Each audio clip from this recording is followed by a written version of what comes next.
Bom dia, bem-vindos aqui ao Segundas Intenções na Biblioteca do Parque Vila Lobos e nessa série de eventos chamada Segundas Intenções. E hoje, pela segunda vez, a primeira foi justamente na Biblioteca de São Paulo, a gente tem o prazer de receber o Bernardo Carvalho.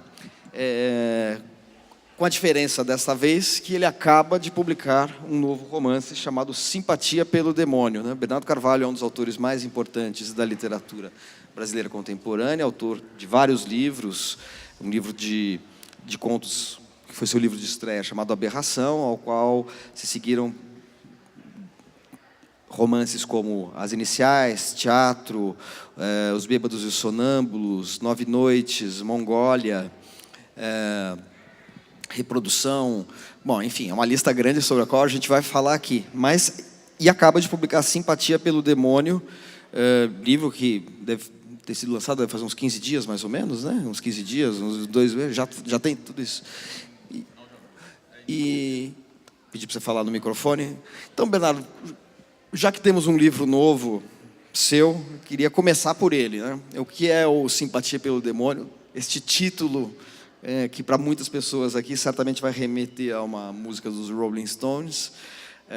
O que é a simpatia pelo demônio dentro do livro? Você tem até uma nota explicativa do título no começo. Bom, bom dia, né? É um romance que... Bom, o título ele remete a uma canção dos Rolling Stones, né, que se chama Sympathy for the Devil, mas em inglês sympathy quer dizer um pouco respeito, né, consideração. Então, na letra da canção, o diabo fala: olha, eu já fiz isso, tenho um pouquinho de consideração por mim, eu tenho um pouco de respeito, não sei o quê. E aí a nota explicativa no início do romance diz que a tradução não é um falso cognato, mas é explícito, né, de propósito. Na verdade, simpatia aqui é como se fosse amor mesmo pelo demônio, atração pelo demônio. E a história é uma história de amor, mas é um amor perverso. E é um amor entre dois homens, né? Um cara que é um agente de uma agência, de uma ONG, ou de uma agência humanitária internacional, que pode ser como a ONU ou uma ONG qualquer que trabalha em zonas de guerra, de violência, e um outro cara que é um mexicano, esse aí é brasileiro, e o outro é um mexicano que é um neurocientista que trabalha também com um projeto de controle da violência através do olhar. E é estranho, porque às vezes é difícil falar desse livro, porque eu falei muito que tem a ver com uma coisa muito pessoal minha, tem a ver com uma espécie de crise da meia-idade, não é um livro autobiográfico, nem é um livro terapêutico, não é diretamente autobiográfico, mas ele está baseado, enfim, ele foi consequência de uma espécie de uma consciência da meia-idade e da relação que você tem na meia-idade com o amor, com o sexo, como é que você renova sua relação com os afetos, com as relações amorosas, com as relações sexuais, porque é uma hora que tudo começa a desmilinguir, entendeu? O corpo começa a falhar, entendeu? O amor muda, o amor se esfacela, o sexo se esfacela, quer dizer, como é que você renova isso de modo a continuar vivo, né? Como é que se renova a juventude nessa hora, nesse momento da vida? E o erro nesse momento é você, em vez de continuar se arriscando, né? Continuar se pondo à prova, o erro é você querer reeditar alguma intensidade que você já viveu, né? Então, na verdade, esse personagem, que é um personagem de meia-idade, passando por uma crise semelhante a essa, é um cara que resolve, de repente, que ele precisa, para continuar vivo, para ter certeza de que ele ainda está vivendo intensamente, ele resolve reeditar uma paixão adolescente, que é o ponto máximo de intensidade visceral, emocional que ele conhece. Bom, ele é um personagem, ele era casado, fazia 20 e tantos anos, tinha uma filha. Casado, tem uma filha, não sei o que, o sexo no casamento também já ferrou, entendeu? Também ele e a mulher não transam mais, enfim. que é uma coisa muito comum nessa idade, entendeu? Que se você é casado, chega uma hora que o negócio ali é como você transar com um parente, né? Não tem, quer dizer, tem um problema no casamento de longo prazo, né? Quer dizer, que eu não sei como as pessoas resolvem, mas isso é uma questão na meia-idade, se você já está casado há muito tempo.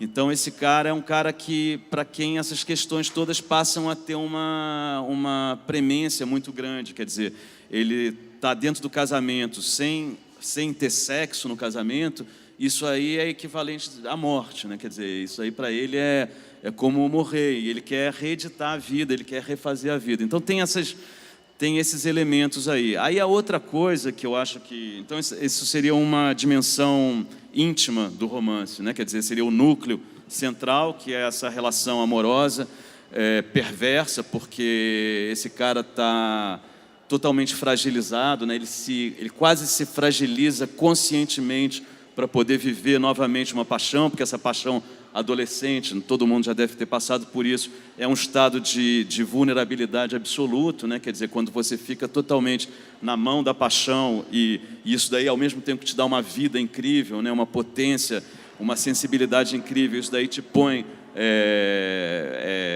num estado de fragilidade também muito perigoso, né? Muito radical. Então esse cara, eu me perdi agora. Bom, ele entra nesse... Falou que tem uma história íntima, mas também tem uma ele outra entra história. nisso quase com a consciência de que ele precisa disso para continuar vivo, né? E a outra dimensão é uma dimensão mais macro, né? Mais social, mais coletiva, que é uma dimensão da violência no mundo hoje. E sobretudo, e aí para mim o que interessava é essa coisa do terrorismo hoje. Existe um contexto de violência. E aí tem uma política. outra dimensão que eu acho que tem essa violência no mundo. A violência sempre existiu, sempre houve guerra, não sei o quê, mas hoje tem essa dimensão que parece que faz a ponte entre esse universo íntimo aí, afetivo, amoroso, de frustração, com essa outra dimensão coletiva, que é essa figura do terrorista individual, né?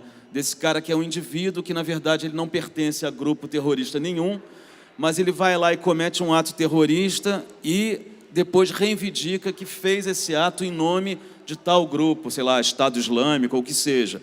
Essa figura começou a me interessar muito, quer dizer, quem é esse cara que, embora não tenha contato nenhum com o Estado Islâmico, direto, pelo menos, tem um contato por internet, o que faz esse cara, de repente, matar 50 pessoas ou mais, sei lá, matar centenas de pessoas e depois assumir o ato como um ato político, né, ou de reivindicação de uma causa coletiva da qual ele não faz parte, né? Não, sei lá, o cara, penso naquele sujeito que matou os gays na boate na Flórida, né? E não tinha, em princípio, nenhum contato com o Estado Islâmico, mas é como se tivesse um delírio aí pessoal, íntimo, que parece que acaba se associando com esse delírio coletivo, com essa coisa do Estado Islâmico. E na dimensão pessoal tem claramente, porque você vê os alvos, né? Sei lá, sejam uns gays na boate na Flórida, sejam os jovens franceses se divertindo numa sexta-noite, numa boate ou num show de rock, não sei o quê, tem o alvo é o prazer, né? O prazer e uma concepção liberal da relação com o sexo, com o prazer.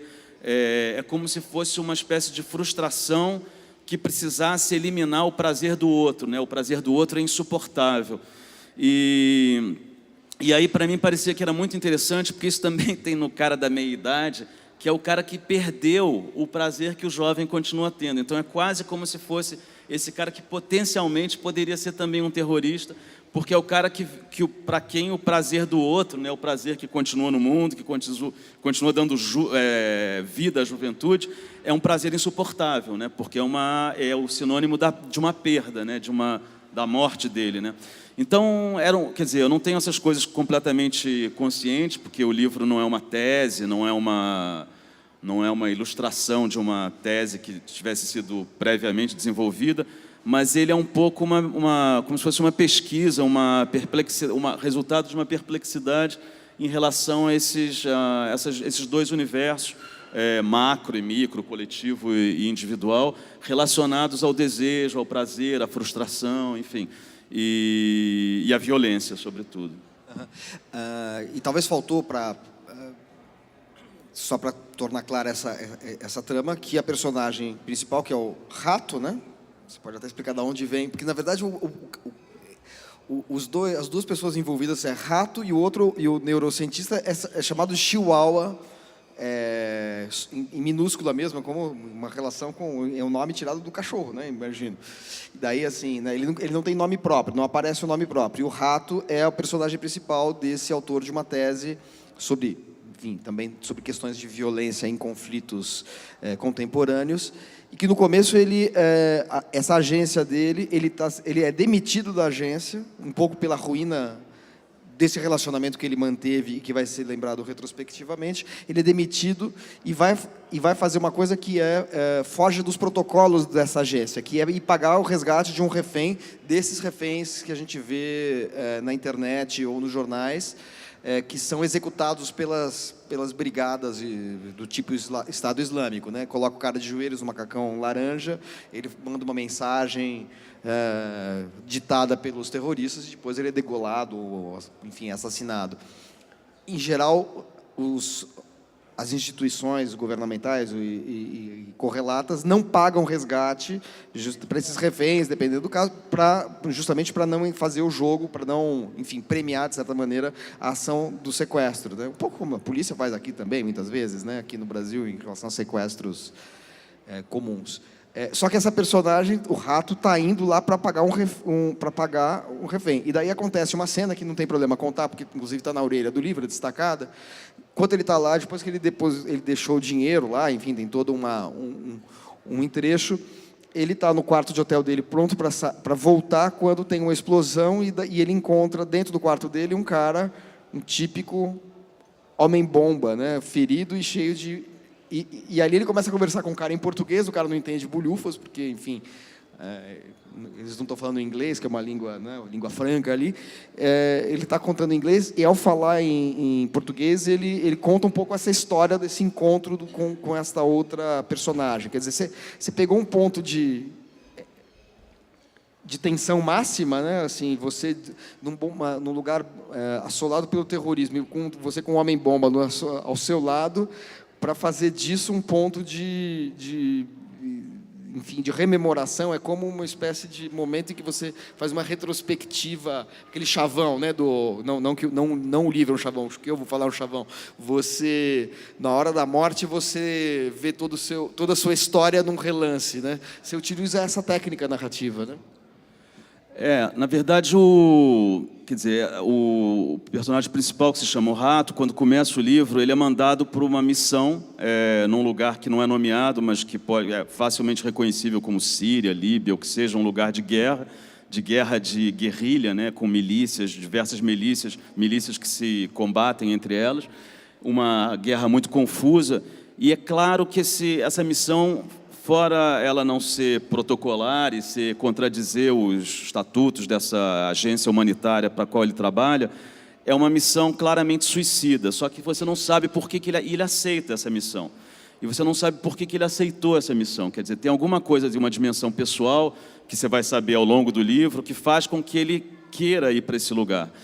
Então, todo o livro, e não só nessa relação dele aceitar uma missão que ninguém aceitaria e que é claramente um suicídio, como na relação amorosa pessoal dele querer renovar a vida com essa relação, essa paixão adolescente, que é impossível nesse momento, nesse lugar da vida em que ele está, tudo tem a ver com uma espécie de autodestruição, de uma confusão, de uma complexidade entre vida e morte, como se as coisas se confundissem. E como se sempre que ele buscasse a vida, na verdade, ele acabasse encontrando a morte, ou ele fosse em direção à morte. E aí tem essa cena, que é uma cena emblemática, porque, na verdade, ele encontra esse homem-bomba dentro do quarto de hotel onde ele está, refugiado, né? Isso aí é como se fosse o centro do romance, né? Metaforicamente o centro do romance, mas é uma ideia que eu tinha antes de começar o livro e que, na verdade, é uma citação literária. Ela está muito disfarçada, mas está baseado num conto do Conrad, do Joseph Conrad, que sempre me perseguiu e que é uma coisa que me assombra há muito tempo, que se chama, em inglês se chama The Secret Sharer, que é o companheiro secreto. E no conto do Conrad é muito lindo, porque é uma história de um capitão de primeira viagem, é a primeira viagem de um jovem capitão, o mais jovem capitão da Marinha Inglesa, que está na Malásia, na costa da Malásia ou no Sudeste Asiático, num navio que ele comanda. Ele está sozinho no convés, porque é de noite, todo mundo foi dormir, e está havendo uma revolução na costa. E eles veem bombas explodindo, está havendo um negócio ali, e ele está sozinho, e ele está pensando na vida, e ele está pensando no lugar dele ali como o capitão mais jovem da Marinha Inglesa, e com a responsabilidade que é aquilo, e com a dificuldade de você impor um certo respeito, uma certa autoridade ao resto da tripulação, né? E ele está sozinho ali no convés, sei lá, refletindo, e de repente ele vê um corpo nu se aproximando do barco, nadando. E esse corpo chega no convés, quer dizer, chega no casco do navio, sobe o casco do navio e entra no convés. E é um homem nu. E esse capitão que está ali sozinho, numa solidão absoluta, mas com uma responsabilidade muito grande, faz um negócio totalmente inverossímil, porque provavelmente esse homem está fugindo da revolução que está acontecendo na costa. Ele pega esse cara e acolhe esse sujeito dentro da cabine dele. E ele esconde esse homem dentro da cabine sem saber quem esse homem é. E esse homem começa a usar as roupas dele, comer a comida dele, porque a comida dele é levada por um assistente numa bandeja para lá e não sei o quê, e aí para dentro da cabine, e é o companheiro secreto que come a comida, é o companheiro secreto que veste as roupas dele. Então tem um sentido aí de duplo que essa figura acaba assumindo, né? Quer dizer, ela entra ali nua, mas ela acaba incorporando e assumindo a identidade do próprio capitão, né? E só o capitão. E é engraçado porque tem cenas de suspense em que sempre alguém vai tentar entrar na cabine para limpar a cabine, um empregado vai ter que limpar a cabine, aí o capitão descobre que esqueceu de trancar a porta, o serviçal lá está indo limpar a cabine, mas ninguém vê o duplo lá dentro, nunca ninguém vê. E chega uma hora no final do conto em que o capitão precisa se livrar desse cara, precisa salvar esse cara precisa voltar para a costa. E aí ele arrisca o navio, num momento de tempestade, não sei o que, ele faz o navio chegar muito próximo da costa, e quando o navio não podia, e sem que a tripulação entenda o que aquele cara está fazendo, porque é um capitão jovem, inexperiente, e está botando o navio em risco. O navio vai se esfacelar contra a costa, né, as rochas e não sei o quê, e na verdade ele está fazendo isso para salvar ele mesmo, que é o duplo, né, que é para o cara se jogar, e tem uma coisa metafórica ali. E esse conto, quer dizer, está presente nesse livro, é um pouco isso, né? No final do livro, esse duplo, esse homem-bomba vai acabar usando as roupas do rato, né? E então tem uma relação que é como se fosse uma reescrita do conto do Conrad. Mas, para continuar falando dessa ideia aí de suicídio, tem uma outra relação com essa perspectiva suicida um pouco coletiva, que sempre também me atraiu, e que sobretudo me atraiu depois de ler uma frase, um parágrafo do Sebald, que é um escritor alemão, que escreveu um livro que se chama Os Anéis de Saturno. E é um livro que parece ficção, mas na verdade é uma coletânea de ensaios, né? E num dos ensaios ele fala que a espécie humana, o que é característico, essencial da espécie humana, é o suicídio, na verdade, porque é uma espécie que está condenada, que para viver ela precisa se matar. Então tem uma metáfora, que enfim, não é uma metáfora, mas uma coisa muito precisa e muito esclarecedora, que é o seguinte: o homem não teria sobrevivido sem o fogo.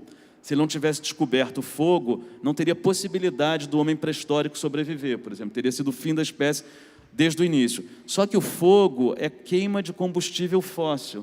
Então, a queima do combustível fóssil é o que vai matar o homem como espécie. Então, quer dizer, a própria vida, a própria condição de possibilidade da vida da humanidade também é a maldição da sua própria morte. Quer dizer, então, a própria ideia de viver, do homem de sobreviver, é necessariamente um suicídio. Quer dizer, ele vai, com a tentativa de se salvar, de sobreviver, ele vai se matar. Então, esse negócio sempre ficou na minha cabeça. É muito interessante, a gente tem consciência disso, a gente tem consciência que a gente está destruindo o planeta, a gente tem consciência que a gente vai destruir o planeta, e, no entanto, a gente continua fazendo as mesmas coisas como se fosse impossível não fazer, né? Quer dizer, eu continuo andando de carro, eu continuo pegando avião, eu continuo fazendo as mesmas coisas que destroem o planeta, como sempre a gente continua se reproduzindo, quer dizer, a gente continua crescendo, toda a situação, a relação econômica é insustentável, por exemplo, mas não tem como parar. É como se fosse uma maldição que a consciência não é suficiente para impedir, né? Então eu acho que isso aí está no livro também, quer dizer, isso aí já estava no livro no Reprodução, de uma outra maneira. E como nesse livro aparece? Aparece nesse lugar da figura de um homem que, para renovar a vida, precisa procurar a morte, entendeu? Então, quer dizer, na verdade, a ideia dele de procurar a vida é reeditar uma relação amorosa, de paixão, que só pode ser destruidora, né? E isso aí se reflete também nessa questão da violência mais coletiva, né? Da tentativa de você bloquear a violência, né? Quer dizer, o cara escreve uma tese para bloquear a violência, tem um monte de medidas que são tomadas para que a violência acabe, mas elas estão aquém da força dessa violência. A violência é sempre maior, né? A violência sempre parece que ela ganha, né? Então tem essa questão aí. Nesse sentido, é um livro que tem um elemento que é desagradável, entendeu? Porque é um confronto com um paradoxo aí que me parece que é essencial, mas que é um pouco insolúvel, como se fosse condição da espécie, né? Condição de possibilidade, não sei. Enfim, me perdi um pouco. Como esse aspecto destrutivo aparece na figura do Chihuahua? Porque você falou que esse segundo amor, esse amor, enfim, essa personagem do rato que tinha tido experiências, não se apresentava como bissexual, tinha tido experiências homossexuais, mas era um homem casado, enfim, com filho, etc. e tal. Ele tem uma paixão num teatro de Berlim, ele conhece ele encontra essa pessoa, estabelece uma relação que vai ser destrutiva. Em que sentido ela é uma relação destrutiva e demoníaca? Não sei se você quer falar disso. Só para quem não leu o livro aqui, você fala que você define ele como um oxímoro ambulante, um descarado da dissimulação, quer dizer, essa relação tem algo de destrutivo desde o início, né? Na verdade, esse personagem do Chihuahua é como se fosse uma caricatura da relação perversa, né? Tem nele uma espécie de uma perversão narcisista, que é um pouco também, espelha um pouco a época que a gente vive, né? Tem essa coisa do narcisismo muito forte no mundo, na internet, nas relações humanas, quer dizer, a gente está cada vez mais... Tem uma relação narcisista mais preponderante ou mais visível do que ela era, né? Tem uma espécie de um descontrole do narcisismo, né? Que antes acho que tinha um pudor do narcisismo, cada vez a gente tem menos pudor do narcisismo da gente. E em alguns casos que são... eu não sou psicanalista, enfim, mas tem alguns casos em que esse negócio extrapola e tem uma espécie de uma perversão narcísica em que você não vê o outro, né? Quer dizer, o outro passa a ser... objeto da sua fantasia, do seu desejo, você manipula o outro. Então, a rigor, esse cara é como se fosse esse Chihuahua é como se fosse uma caricatura desse perverso narcisista, é um cara que manipula o mundo, o mundo é ele mesmo, entendeu? Tudo é manipulação, o outro não existe, o outro é um mero brinquedo na mão dele. Agora, o que me interessa mais do que essa figura caricata é o personagem do rato, que é esse sujeito da meia-idade, que, para renovar a vida, se deixa cair numa situação de vulnerabilidade, de fragilidade, que faz com que, na verdade, esse perverso, esse que é o demônio, né, o perverso narcisista, funcione dentro da fantasia que ele está criando, entendeu? Então é quase como se tudo que fosse... O narrador do livro é um narrador em terceira pessoa, não é o rato que está narrando, mas esse narrador ele só vê o que o rato vê. Ele só conhece e só vê o que o rato vê e conhece. Então é um narrador que está totalmente identificado com esse rato, de modo que esse mundo que está sendo narrado pode não passar de projeção do personagem, entendeu? Pode ser uma pura fantasia. Então, tanto o Chihuahua, tem um outro personagem que chama o Palhaço, é uma espécie de um triângulo aí, que é o palhaço, o Chihuahua e o rato. E esse palhaço e o Chihuahua funcionam um pouco como uma espécie de projeção, de fantasia da neurose do rato, do que seja, dessa tentativa de criar uma nova situação de paixão adolescente, intensa e tudo mais. Uma pergunta idiota, mas por que rato e chihuahua? Bom, porque o rato é o nome que o Chihuahua dá para o rato na cama. Então é como se fosse um apelido amoroso, né? Quer dizer, ele chama o outro de rato na cama. E o rato, que é como vítima absoluta da paixão, só se dá conta de que esse nome rato, na verdade, define o papel que o Chihuahua está atribuindo a ele, porque o rato é o animal do laboratório, né? O animal da manipulação, é o animal que você manipula e no qual você aplica as experiências que você usa, é a cobaia, né? Quer dizer, é com quem você experimenta.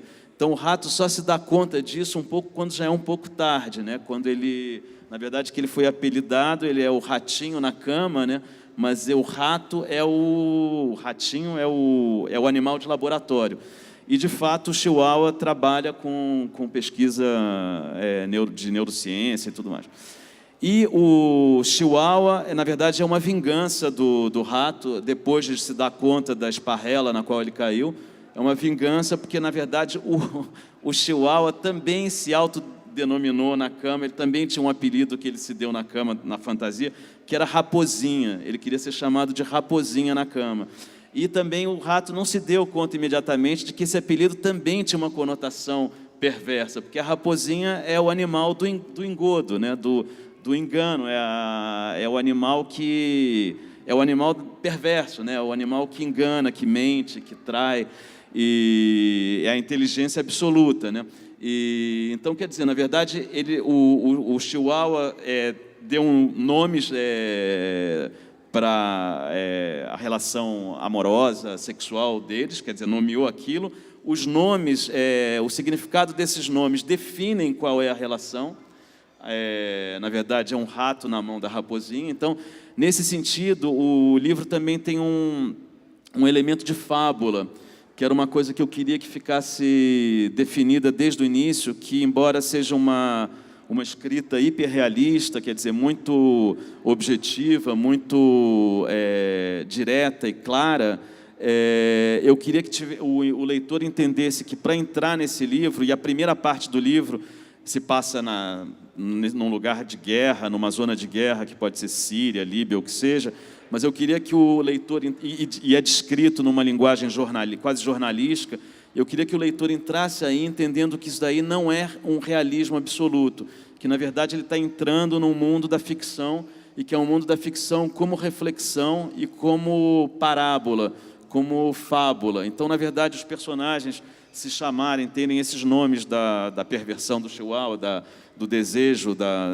dessa fantasia erótica aí da raposa e do rato, isso aí também tem um outro significado, que é marcar a entrada do romance, né, a entrada do leitor no romance, como você entraria numa fábula ou numa parábola, né? Quer dizer, que essa ideia aí tradicional da raposa e as uvas, né, ou sei lá, a formiga e a cigarra, enfim, essa coisa de fábula quase infantil. E a outra pergunta que você fez... Bom, e aí o Chihuahua é um pouco o nome... Chihuahua é uma vingança.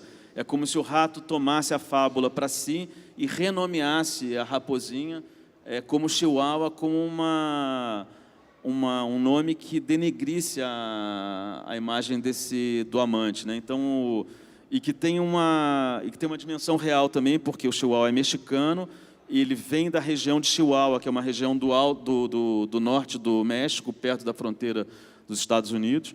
E então eles passam a chamar o Chihuahua a revelia de Chihuahua, né? E a pergunta era isso? Não era isso, porque era só, eu falei, uma pergunta, essa coisa sobre nome de personagem, que às vezes nem sempre é uma coisa que tem um significado muito forte, mas aí, como você explica, tem um significado forte. Você tem um livro anterior, que é O Filho da Mãe, que se passa numa situação de conflito também, que é a Guerra da Chechênia, né? Você vê alguma relação entre esses dois livros? E nesse caso aqui, no caso do Filho da Mãe, você teve a experiência de viver na Rússia, né? Você pode explicar, talvez, em que circunstância nasceu o filho da mãe? Nasceu o filho da mãe é engraçado. Em que circunstância nasceu o filho da mãe é uma frase esquisita. Mas, assim, você pode explicar em que contexto surgiu o projeto, porque faz parte de um projeto, de uma coleção, que surgiu esse livro, O Filho da Mãe, que se passa no momento de uma guerra separatista que aconteceu na Rússia, que deixa rastros até hoje. Aqui, nesse caso, você teve contato com essa realidade, enfim, conflagrada do Oriente Médio também, ou isso daí, enfim, os seus livros, obviamente, independem absoluta, é que alguns livros coincidem com uma experiência pessoal, embora, obviamente, todos eles independam ou transcendam isso. Bom, o Filho da Mãe, ele faz parte de uma coleção que foi concebida por um produtor de cinema, que chama Rodrigo Teixeira, e ele convidou alguns escritores brasileiros para passarem um mês em uma cidade fora do Brasil, uma capital do mundo, para escrever uma história de amor a partir dessa experiência. Então, na verdade, o meu livro tem a ver com a Guerra da Chechênia, mas eu nunca fui à Chechênia, não podia ir na época, acho que nem pode ainda, não sei, era muito difícil ir para lá. E eu só passei um mês em São Petersburgo. Quer dizer, então, na verdade, a experiência é uma experiência que não é uma experiência de conhecimento real, de causa, e enfim. Então, não é um jornalista que foi para uma zona de guerra, não sei o que, é uma guerra um pouco inventada também. Nesse caso, a mesma coisa nesse livro aí. Ele, na verdade, a parte que se passa no Oriente Médio, na guerra, quer dizer, eu nunca tive na Líbia, nunca tive na Síria, não é ficção. E como eu dizia, a ideia de nomear os personagens, Rato e Chihuahua, já do início, para frisar que, na verdade, isso daí não é um livro de jornalismo, não é um livro de testemunho e não é um livro de reportagem tampouco, embora a linguagem seja muito jornalística, né? Pelo menos nessa primeira parte. E aí eu acho que tem a ver com toda a minha literatura, porque, embora em alguns momentos eu tenha ido para algum lugar, ou para a Mongólia, para o Japão, o que seja, eu sempre fiquei pouco tempo, fiquei 2 meses na Mongólia, sei lá, 10 dias no Japão, mas a ideia não é conhecer o lugar ou conhecer o outro, mas a ideia é alucinar o lugar para onde eu vou, entendeu? Então, tanto faz, na verdade, ir ou não ir. Quer dizer, eu gosto de ir para os lugares, mas menos do que um antropólogo, um sociólogo, um jornalista, a ideia não é conhecer aquele negócio a fundo, como uma coisa que você possa passar a falar com propriedade. A ideia é justamente ir lá, ter uma experiência subjetiva nesse lugar, ou não ir, e passar a alucinar esse lugar de modo a conseguir escrever uma ficção, né? Agora, em relação aos outros livros, eu acho que esse personagem, sobretudo o Rato, ele tem mais a ver com o personagem de um livro que se chama 9 Noites, que é um antropólogo americano que vem para o Brasil e que aí também tem esse elemento suicida, e um elemento suicida que tem uma dimensão pessoal, íntima, mas que tem uma dimensão também coletiva, porque esse sujeito é um cara que é um representante da razão, é um antropólogo, um jovem antropólogo de Colômbia, da Universidade de Colômbia, em Nova York, que vem para o Brasil para estudar os índios, e que, quando ele entra em contato com os índios, ele é um cara muito ambicioso, e ele tem um objetivo de estudar índios que são índios que estão uma etnia que está em vias de extinção e que nunca foram estudados antes. Então, de maneira que ele estudando essa tribo, o que resta dessa etnia, que é uma única aldeia, ele vai passar a ter um lugar na antropologia internacional que é um lugar de ponta, porque ele vai ser o único sujeito que vai conhecer esses índios, esse objeto, né, que ninguém estudou e que está em vias de desaparecimento. E ele vai para essa tribo que é uma aldeia que está vivendo justamente por esse lugar aí nas vésperas da extinção, está vivendo uma situação coletiva de pânico. E por uma coincidência pessoal, esse cara chega nesse lugar e ele chega nesse lugar doente, com uma doença seríssima, febril e não sei o quê, provavelmente é sífilis num estado avançado, mas a coincidência faz com que o homem da ciência, esse homem que é um homem arrogante, em princípio ambicioso, e que é o homem da razão, na hora que ele entra em contato com esse objeto, que é o objeto que vai fazer dele um nome internacional na antropologia, por uma coincidência infeliz, pessoal, que é a doença dele, ele se funde com o objeto, de modo que o objeto da ciência parece que destrói a possibilidade da própria razão. E ele passa a viver também uma situação de medo e de pavor, e de pavor coletivo. Ele se funde individualmente nessa coletividade aí, e isso aí acaba levando ele numa segunda etapa, numa outra aldeia, ao suicídio, a um suicídio super violento. Então eu acho que essa ideia aí de uma ideia de busca de vida e que, no caso dele, dessa ambição pessoal, profissional, antropológica, que poria ele nos holofotes aí da antropologia internacional, isso aí acaba levando o sujeito à morte, né? E essa figura trágica, para mim, é o que me fascinou no Nove Noites, entendeu? É que esse sujeito, essa ambiguidade aí dessa figura da razão que se deixa contaminar, que é porosa a ponto de se deixar destruir pelo objeto do estudo, né? E no caso do rato é a mesma coisa, é um sujeito que estuda a violência, que é um especialista internacional reconhecido, um especialista da violência com uma tese muito original sobre como combater a violência em zonas de guerra. E esse cara, por uma razão íntima também, da estrutural, psíquica, da meia-idade, de uma fragilidade emocional, sexual, amorosa, ele vai se deixar contaminar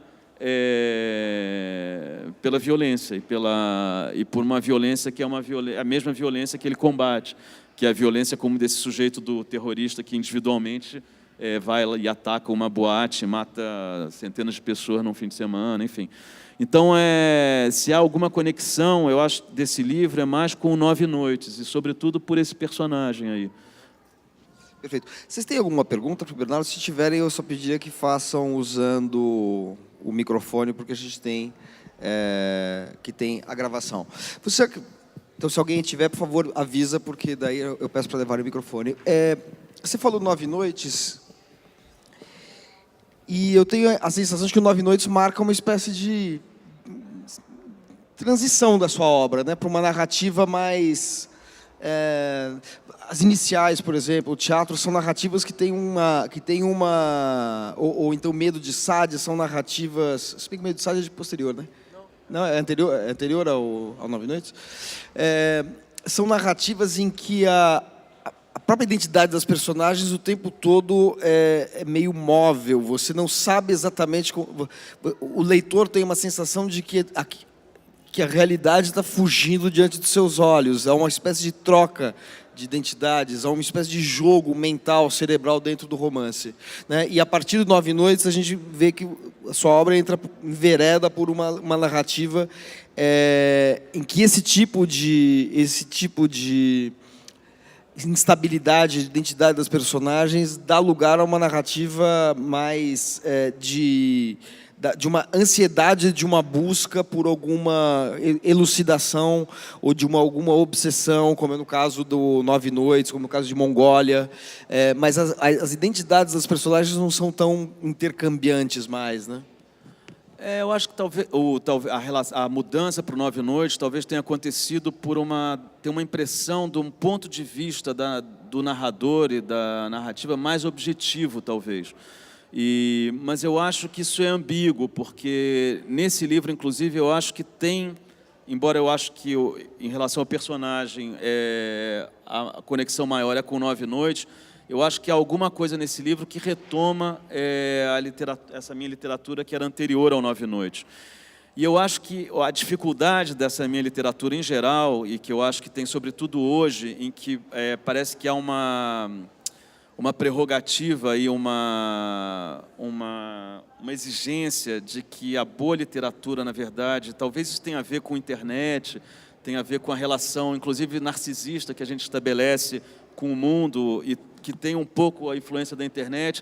A literatura sempre foi isso, mas eu acho que mais do que nunca a literatura que faz sucesso hoje, ou que a literatura que é palatável, é uma literatura de identificação. A coisa da identidade, ela é fundamental, entendeu? É uma literatura de empatia. Então, por exemplo, tem alguma coisa que eu identifico hoje em todos os romances, que são romances dos quais a gente gosta em geral, são romances em que algum personagem, ou narrador, ou autor, precisa ser, não é edificante, mas ele precisa trabalhar para o bem, entendeu? Ele precisa, você tem que ter algum tipo de identificação com esse narrador, ou com o personagem, ou com o autor, que te faz, te leva a uma identificação imediata com aquele livro. Então é uma relação do gosto que passa necessariamente pela empatia e pela identificação. A ideia de uma literatura de repulsa, por exemplo, é uma contradição, entendeu? É como se fosse uma impossibilidade de existência, quando a repulsa na literatura também é um elemento de reflexão, entendeu? E que também faz parte da literatura e que precisa estar presente se você quiser ter uma relação inteligente com o texto, entendeu? Quer dizer, a ideia da não identificação, da não empatia, sei lá, você pegar Brecht, né? Quer dizer, teoricamente o cara fez um teatro que era um teatro da traição da empatia do espectador, né? Quando o espectador acha que ele vai se identificar com aquele personagem, o texto dá mais uma volta no parafuso e você tem uma relação que é uma relação de repulsa com aquele personagem. E isso daí cria uma relação entre a literatura, entre o texto, ou teatro, enfim, e o espectador e o leitor, que é uma relação mais complexa, que é essa coisa do distanciamento e tudo mais. O que eu acho que acontece na minha literatura é que, de uma outra forma, menos teórica, menos objetiva, essa ideia do distanciamento, da repulsa, está embutido, e ela é essencial. Então, por exemplo, quer dizer, nesse livro, sobretudo, é um livro que está todo construído em torno da repulsa, de uma identificação que, ao mesmo tempo, provoca algum tipo de repulsa. E, nesse sentido, é um livro que é muito fácil de ler, porque ele tem uma leitura que tem uma certa eletricidade no livro, tem um suspense, tem uma rapidez na escrita, tem uma facilidade na escrita, não é uma escrita difícil, mas, ao mesmo tempo, ele vai te levando para um lugar que é um lugar onde você não quer estar. Ninguém quer se identificar com o rato. Esse rato é um imbecil, que é o cara que cai é o pato, né? Na verdade, não é o rato, é o pato, é o cara que cai na esparrela da paixão. E esse livro está te levando à identificação com esse cara o tempo inteiro, porque o outro é o demônio. Mas você não quer estar no lugar desse cara, você não quer estar no lugar do suicida, você não quer estar no lugar do cara que se autodestrói. Então, quer dizer, mas tem alguma coisa aí que me atrai na literatura, que faz com que essa relação de você ser levado a se identificar com uma coisa com a qual você não quer se identificar, tenha uma complexidade maior e mais interessante para mim do que você se identificar com um cara que necessariamente qualquer pessoa se identificaria, entendeu? E que faz com que a literatura seja mais agradável e seja mais atrativa. Então, inclusive, a gente estava falando do Ivanov, né, do Chekhov, tem a citação de uma peça de teatro no começo, que é o rato, quando ele está casado com a mulher no Rio de Janeiro, eles vão assistir a uma peça de teatro do Chekhov, que é uma peça que chama Ivanov, e que trata de um sujeito que é um sedutor, que é um cara que mora no campo, que é um sedutor, não sei o quê, e que se casou com uma mulher, que é uma judia. A Rússia, no século XIX, bom, ainda continua sendo muito antissemita, mas no século XIX o antissemitismo era um negócio quase que normal, né? Era a própria normalidade. Então esse cara se casa com uma judia que, para poder casar com ele, se converte ao cristianismo, essa mulher. E quando a peça começa, eles vivem no campo e ela está condenada, ela está com câncer, acho que câncer ou sei lá o que, enfim, ela vai morrer. E o Ivanov já está apaixonado por uma outra, já não suporta essa mulher e já está apaixonado por uma jovem de Moscou, ou sei lá de onde da cidade, que é uma menina saudável, bonita e tudo mais. E essa mulher, que é a judia, que se apaixonou por ele, casou com ele porque ele foi apaixonado por pouco tempo e agora não suporta mais, essa mulher continua adorando o Ivanov. Então começa a peça, você vê aquela situação. É uma situação terrível, porque você fala, bom, esse Ivanov é um escroto, não sei o quê, é um cara que vai estar maltratando essa mulher na hora que ela está no final da vida, né, na hora que ela vai morrer, e tem passagens que são horríveis, que estão inclusive descritas no livro. E tem um outro personagem, que é a moral em pessoa, que é o médico de campo, né, do campo, que sai pelas cidades, visitando pelas fazendas e não sei o quê, e vai visitar a mulher do Ivanov, que trata da mulher do Ivanov e diz, olha, seu marido é um monstro, cara, esse cara é um monstro, não sei o quê, e esse médico é a correção absoluta, né? E aí quando acabou a peça, eu fiquei super satisfeito, orgulhoso, eu falei, puxa, esse médico sou eu, né? Eu até falei isso da outra vez na outra biblioteca, eu saí... Tem uma coisa edificante nesse médico, eu falava, pô, incrível esse cara, um cara bacana, tudo que ele faz é certo, ele não tem nenhum erro, é um cara sem nódoas, entendeu? Enquanto o Ivanov é um monstro, né? E aí depois eu adorei a peça, comprei o texto e li coisas marginais ao texto, inclusive uma carta do Tchekhov que dizia, se algum imbecil na plateia se identificar com esse médico, eu penduro as chuteiras, entendeu? É porque eu sou um péssimo escritor, eu nunca mais escrevo nada. E essa é a grandeza do realismo, na verdade, quer dizer, do bom realismo do Tchekhov, que não é esse realismo da identificação que a gente vive agora, que é de uma espécie de identificação imediata e narcisista com esses personagens, narradores e autores que trabalham uma coisa edificante, entendeu? É uma identificação com tudo que tem no humano, entendeu? Com o que você não quer ver, entendeu? E com as coisas que são mais duras de você enfrentar, como uma essência suicida do homem, por exemplo, entendeu? Então, nas relações amorosas ou coletivas e tudo mais. Então, eu acho que a literatura tem esse papel que é fundamental, que é poder tocar nesses lugares, que são lugares insuportáveis. Mas se você começa a valorizar uma literatura, que é uma literatura do gosto imediato, do prazer imediato, que tem a ver com um certo narcisismo da gente, que tem a ver com a internet também, que é esse lugar onde a gente só vê o que espelha a gente, né? Quer dizer, porque se alguma coisa contradiz a gente na internet, a gente apaga. Parece que você está numa relação com o mundo, mas na verdade é uma relação de espelho, né? Porque é sempre o mesmo, você só fala com quem fala a sua língua, você só fala com quem reproduz o que você pensa, você só fala com quem te dá um aval, né? Te diz se está certo, se é bonito, se está no lugar certo, no caminho certo. Tudo te põe fora desse caminho, tudo te contradiz, tudo que diz que são coisas que te contrariam, você elimina imediatamente, você tem esse poder. Então a internet é o contrário da escola, por exemplo, porque na escola você é obrigado a fazer o que você não quer, o que você não gosta, entendeu? O que para aprender, e o aprendizado, o conhecimento do mundo, não sei o que, passa por o enfrentamento do que te incomoda. Então, as coisas que me incomodam, sei lá, a psicanálise é isso também, quer dizer, você passa pelo enfrentamento do que você não quer ver. Então, é estranho que a gente esteja se afunilando por um tipo de literatura que, em nome do prazer, do mercado, do gosto, faça com que o leitor seja o rei, né? E decida, olha, eu só posso ler as coisas que me dão prazer. Porque, tudo bem, literatura é prazer, isso aí está embutido, mas eu acho que há um prazer também em você lidar com o que é insuportável, entendeu? E porque é um prazer é um prazer de alargamento do mundo, entendeu? É um prazer de conhecimento, é um prazer de complexidade, de complexificação do mundo, entendeu? Então eu acho que a dificuldade que há nessa literatura e nesse livro, sobretudo, é a dificuldade de você lidar com uma identificação e uma ideia de identidade que é uma identidade com o que você não quer se identificar, entendeu?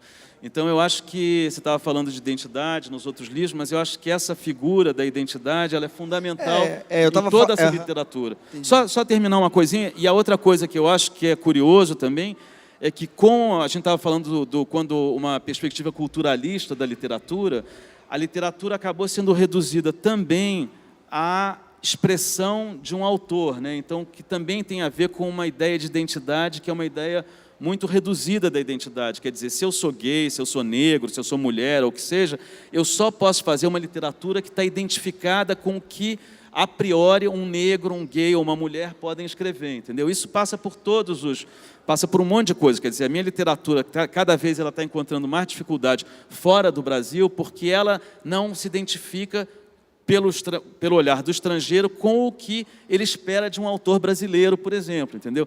Então, a ideia de um autor brasileiro que escreve um livro sobre a Rússia ou sobre a Mongólia é insuportável para um leitor estrangeiro, quer dizer, porque um inglês pode fazer isso, mas um brasileiro não pode, entendeu? Então, até tem uma agente, que é uma agente, a agência inglesa, ela é francesa, e outro dia ela me disse, olha, Bernardo, a dificuldade de vender seus livros fora do Brasil é justamente essa, porque você não tem cor local. Você é um cara que escreve uma literatura que o inglês poderia escrever. Se o inglês poderia escrever, por que eles vão ler seu livro, entendeu?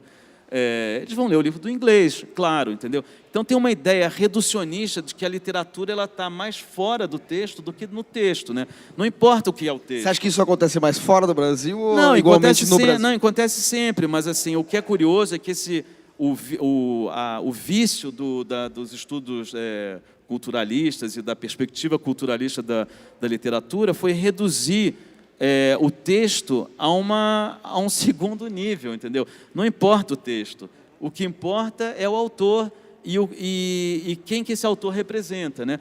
Então, assim, eu acho que essa literatura, e desde o início, acho que ela vem trabalhando isso, ela tem uma relação que é uma relação problemática com a ideia de identidade, em todos os níveis.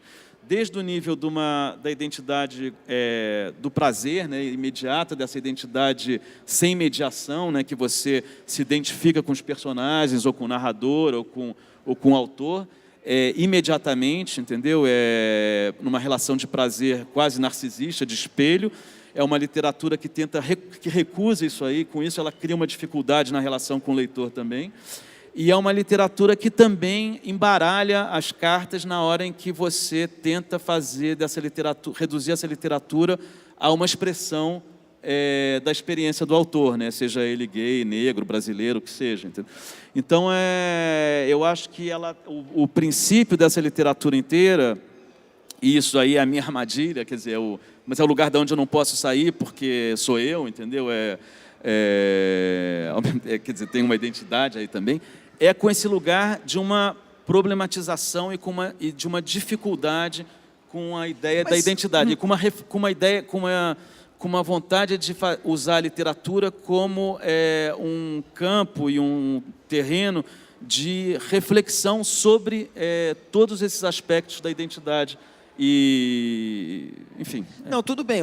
Essa questão de que a sua literatura envereda por temas e por personagens, tramas, etc., que provocam essa aversão que oblitera, impede a identificação, é uma postura em relação uma postura em relação à própria relação entre literatura, realidade, literatura, leitor, etc. Mas assim, a questão da identidade nos seus livros, eu acho que vai bem além disso, no seguinte sentido, porque ela não é simplesmente um procedimento de estabelecer um modo de leitura, de não identificação entre o leitor e, portanto, provocar no leitor um olhar complexo que enxergue na relação do espelhamento dele com os personagens também algo da ordem da aversão, do objeto, do monstruoso que há nas personagens e que há nele, enfim,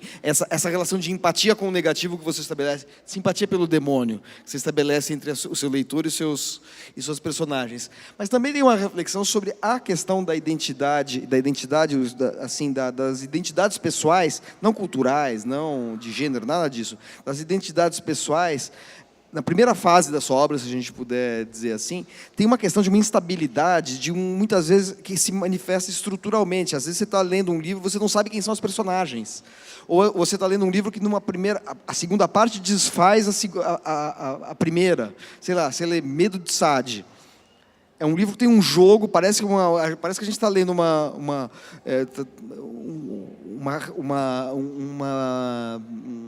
um relato, uma cena, está vendo uma cena obscura que se passa, não vou lembrar agora exatamente os termos, exatamente a trama do livro, mas que o outro é um teatro sem luz, mas a sensação, até pelo nome, lógico, o título te induz. Você acha que se passa numa espécie de masmorra ou enfim, sociedade secreta de exercício de perversões ou perversidades sexuais ou relacionais. E quando você entra na segunda fase, na segunda parte do livro, você vê que aquilo tudo se inverte, faz parte de um jogo que na verdade é um jogo conjugal, é um jogo das relações afetivas.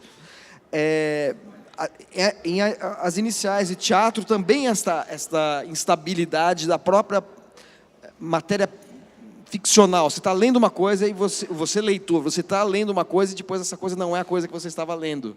Quer dizer, isso diz respeito também, acho que é também um procedimento, uma postura sua em relação à literatura como criação de algo que revela conteúdos indesejáveis. Mas é uma reflexão sobre a própria identidade contemporânea, sobre a nossa maneira de estarmos no mundo, ou não.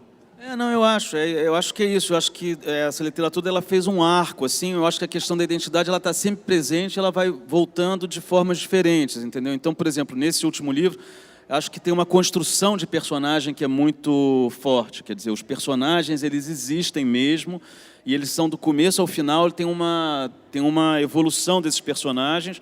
E são personagens muito realistas, embora, como eu tenha dito aí, que tudo pode ser uma projeção do rato, né? Mas mesmo essa projeção ela é representada de uma forma muito realista, muito... Você acompanha, quer dizer, o Chihuahua é um personagem do início até o final, ele não vira outra coisa, não sei o quê. Mas o que eu acho, assim, de qualquer jeito, ainda são maneiras de representar essa dificuldade com a identidade. E o que eu acho, assim, dessa ideia de identidade é que ela, de fato, ela é um problema, porque ela tende a funcionar como uma espécie de muleta no mundo. É muito mais fácil você assumir uma identidade, politicamente isso aí é muito, muito forte, né? Quer dizer, se você tem uma identidade de grupo, se você funciona dentro de um grupo, por exemplo, se eu tenho... eu sou do grupo dos que andam com camisa cinza e azul, entendeu? É mais fácil eu estar no mundo com iguais, com pessoas com as quais eu me identifico, inclusive para me impor no mundo, para impor os meus direitos, para fazer as minhas reivindicações e tudo mais. Isso tem uma função social muito forte e muito efetiva. Mas, por outro lado, como escritor e dentro da literatura e com um instrumento, que é um instrumento que eu acho que é um instrumento radical para mim, porque a literatura tem uma radicalidade, e como um indivíduo, eu sinto que se eu me contentasse com essa ideia da identidade como um instrumento de luta, uma espécie de uma muleta social, uma facilidade social, eu estaria abrindo mão de uma outra verdade para a qual a literatura, enfim, que a literatura me permite, entendeu? Quer dizer, tem uma verdade que a literatura permite, uma radicalidade que a literatura permite, que para mim seria trair essa verdade, trair essa possibilidade, se eu me contentasse com uma relação de identidade, seja ela qual for, se eu não questionasse a ideia de identidade, entendeu? Então, eu acho que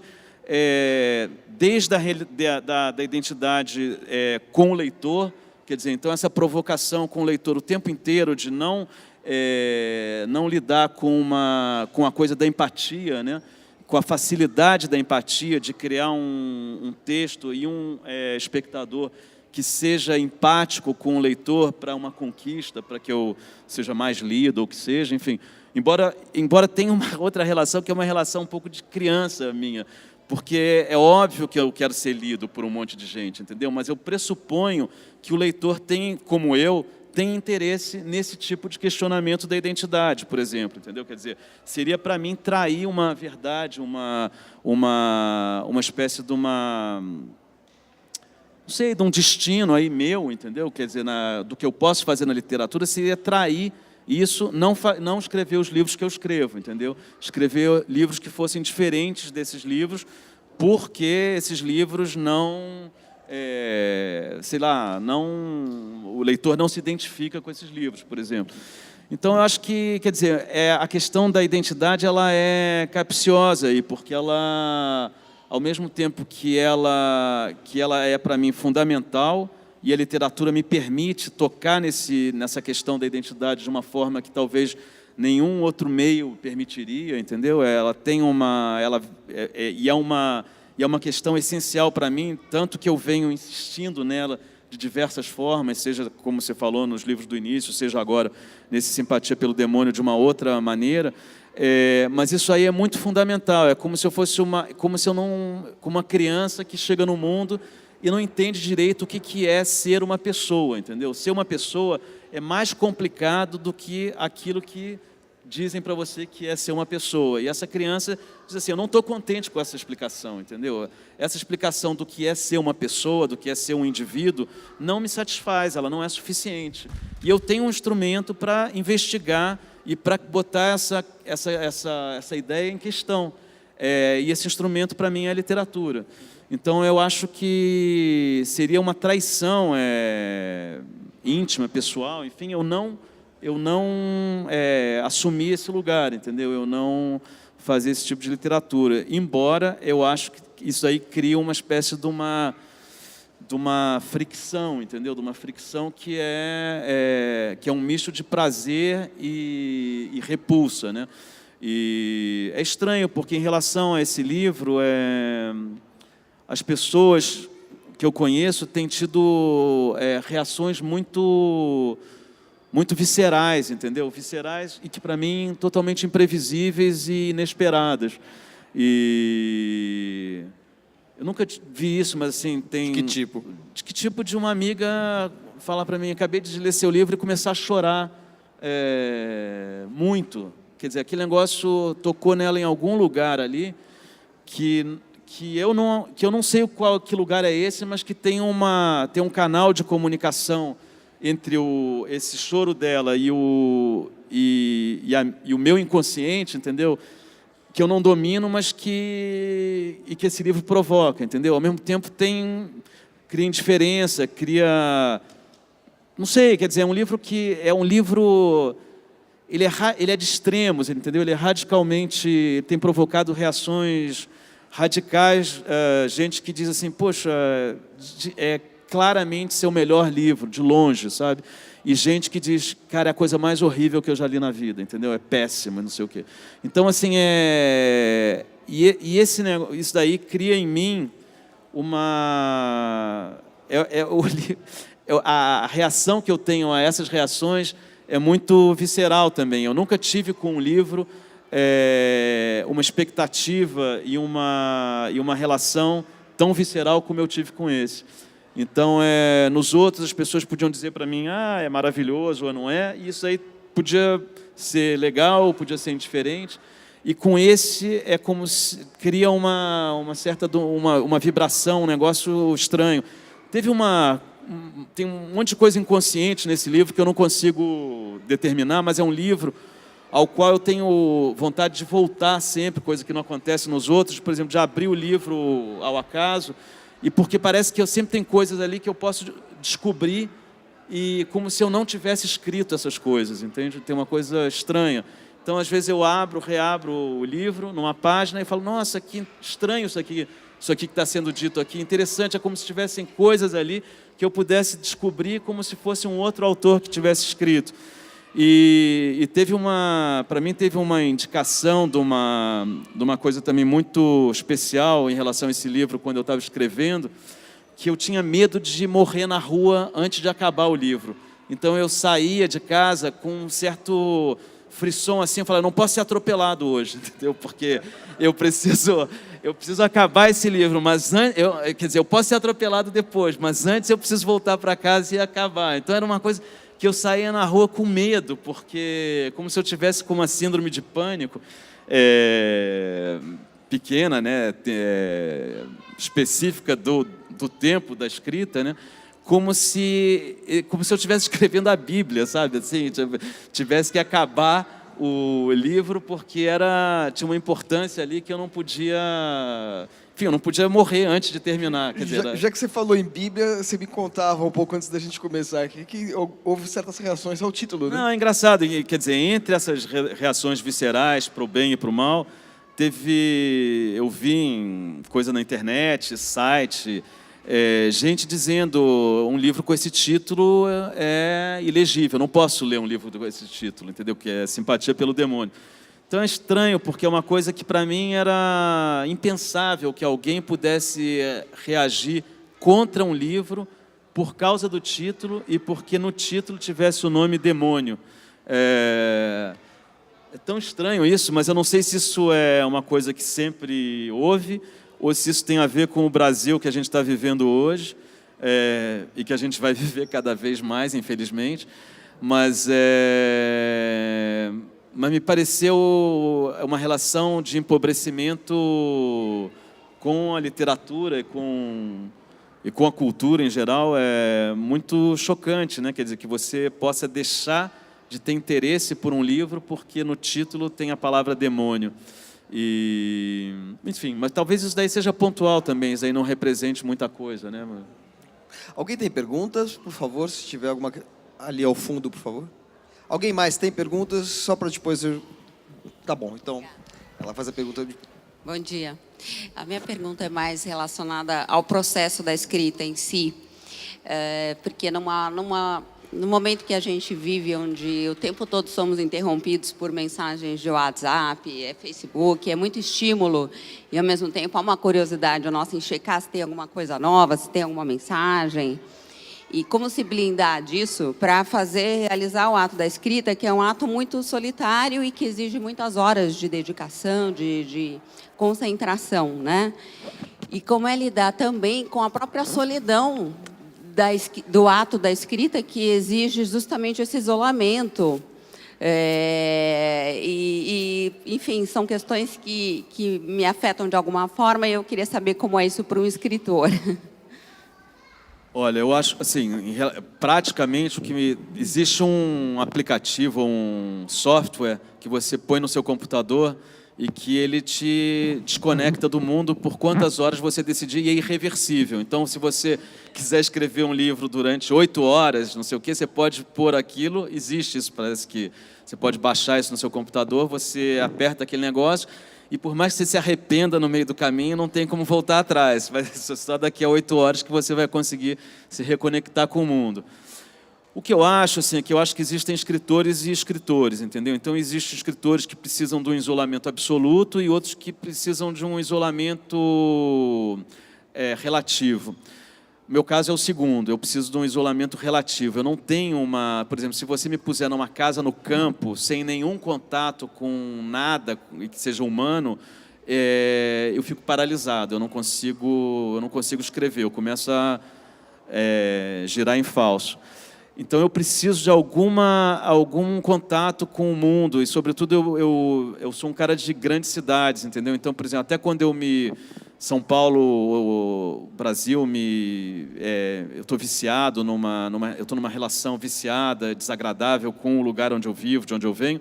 Eu até saio, eu vou morar em outra cidade ou ficar em outro lugar, isso me ajuda, um lugar com o qual eu não tenho contato, mas eu preciso estar na cidade, entendeu? Eu preciso saber que se eu escrever 3 horas, eu vou poder parar e ir num café e tomar um café e ver outras pessoas e ouvir outra língua e ver gente na rua. Isso daí é fundamental para a minha escrita, isso aí me alimenta.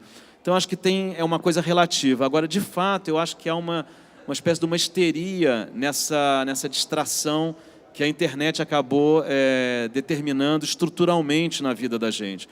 E o que eu acho que isso cria é um desgaste e uma paralisação muito maior, e e um trabalho para você, para concentração e para disciplina, que é muito maior do que era antes. Então, eu sou um doente da internet. Embora eu tenha uma relação crítica com a internet, eu não sou um adorador da internet como uma segunda natureza, como se fosse Deus, que é o caso da maioria das pessoas. Se você fala mal da internet ou da relação da internet, é como se você estivesse xingando Deus ou dizendo que a natureza faz mal, entendeu? É um negócio que realmente é uma doença e é uma coisa que isso aí teve uma cooptação do indivíduo de uma maneira muito eficiente e muito impressionante em pouquíssimo tempo, né?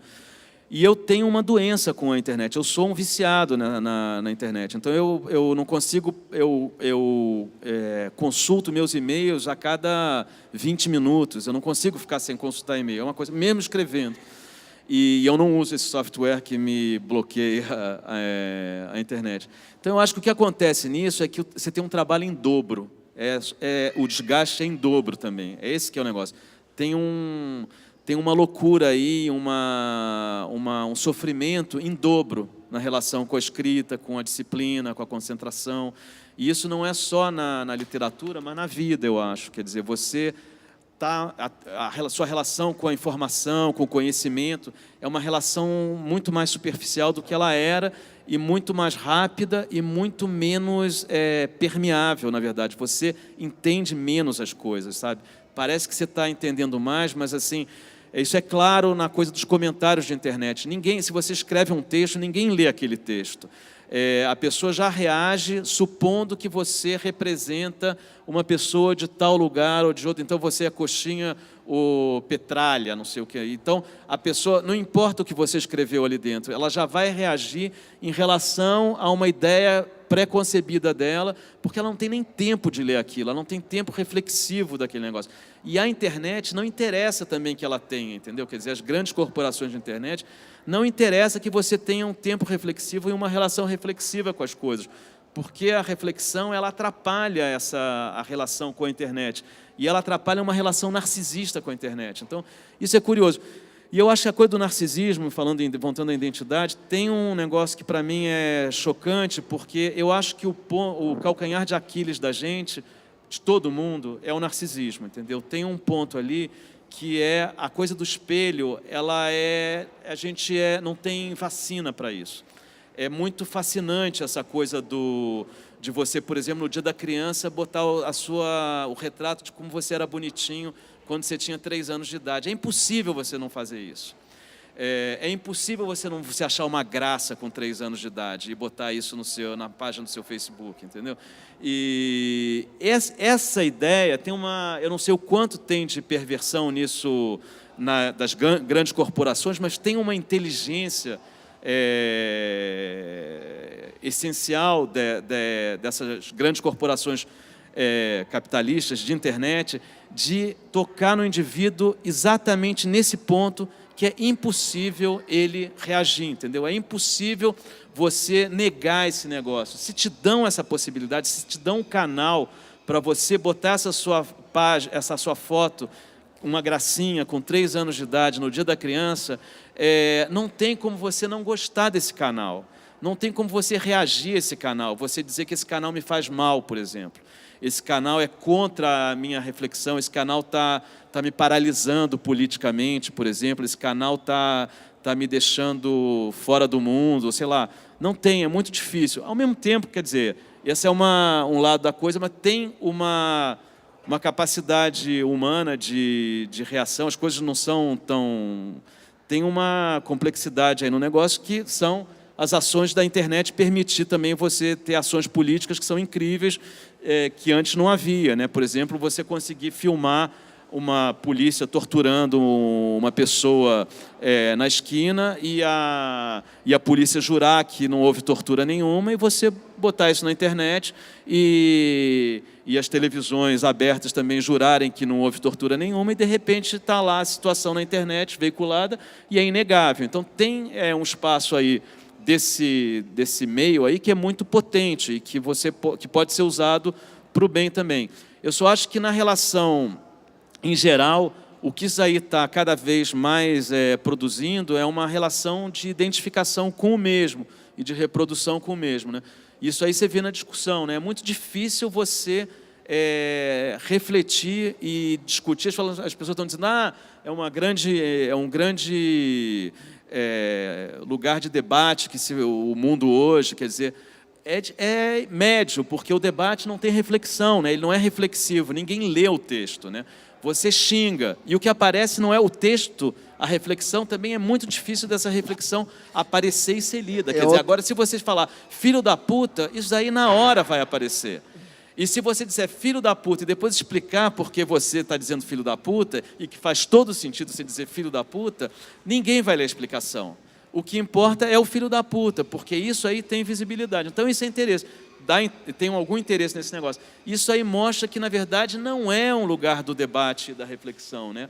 É um plenário, mas é um plenário que tem técnicas e táticas de visibilidade e de interação que são muito primárias, né? Que estão muito reduzidas, né?